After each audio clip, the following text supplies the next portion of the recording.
Anything I need to know, Doc? Rhys turned his attention to Griffin. Make sure her temperature is back to normal before you leave her.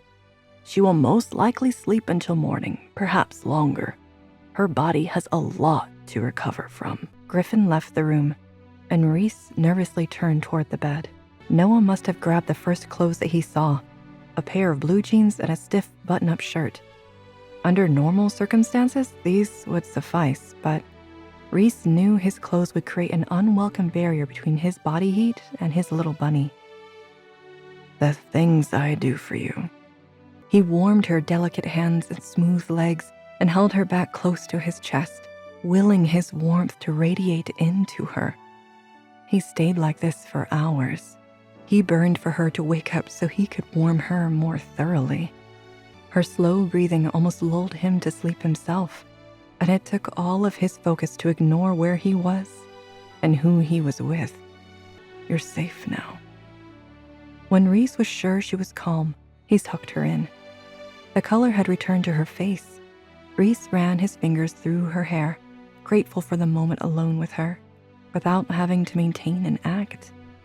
Rhys pulled back his hand abruptly. This is for her own good. Noah's claws were still out when Rhys got down to the basement. It was a new side to the well-mannered assistant.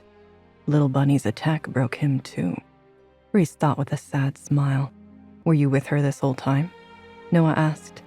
Rhys nodded. Did you behave yourself? Excuse me? You've worked at my side for years. You know I would never do anything like that. I thought you never hurt her either. But ever since you mated with her, you've done nothing but tear her apart. My loyalty may be with you, but Rhys, if you hurt her, I saved her, Rhys argued, multiple times tonight. She wouldn't be in danger if not for you. Rhys couldn't imagine Trinity ever choosing to be invisible. She'd spent so much of the last 2 months making sure he saw every bit of her. She made it impossible to ignore her. She wanted to live, Noah answered finally. She will. She is. But I can't protect her if we don't know what we're up against. Rhys's eyes jumped to their prisoner. Has he talked? Not yet, but you know how persuasive you can be, Noah said. Trinity had to stop waking up like this. Her head throbbed, and she could feel sweat and gunk caked on her skin. What happened? I fell in the water and then... She couldn't really remember.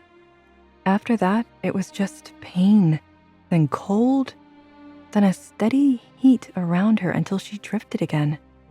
It must have been the concussion that made her think of Reece.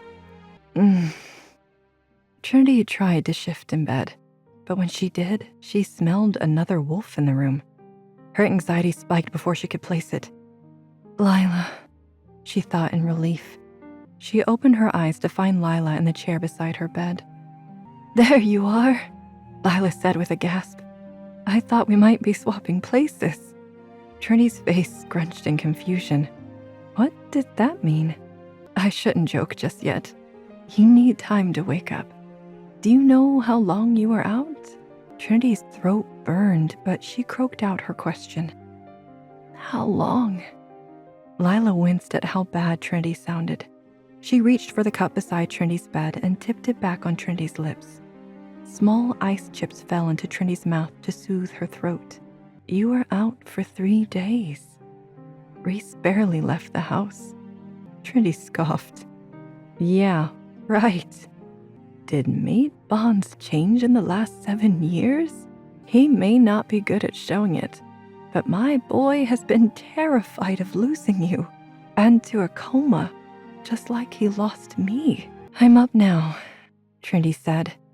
He'll be back to normal in no time. Back to hating her and fighting her. Do you know who saved me? Reece saved you. Who else? You must be confused. He doesn't do that. He doesn't even like me. No, you must be confused. I saw him myself. He stayed with you the whole night to warm you up. Lyla sounded so sure. And Trinity wished she could believe the other woman. Trinity had tried to keep the specifics away from Lyla. She didn't want the other woman's pity or to cause a rift between Lyla and Reece so soon after their reunion. A few weeks ago, before you woke up, he asked me how anyone could ever love someone like me. Lila's eyes widened in shock. Someone like what? Someone without a wolf. That wasn't your fault. And Reece isn't your fault either. No, he's my problem to fix. She squeezed Trinity's hand before rising from the bed. Oh no, she's going to talk to him. Trinity reached out after her, but Lyla waved off her grip. Lyla, please, don't make it worse, Trinity begged. Lyla chuckled. Just take those pills by your bed and leave this to me.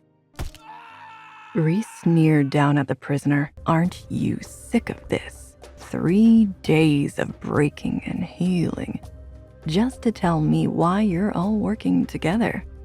And we can stop. Save your strength for what comes next. Want to know what happens next? Click on the link in the description below to watch further episodes of Chosen by Fate, Rejected by the Alpha.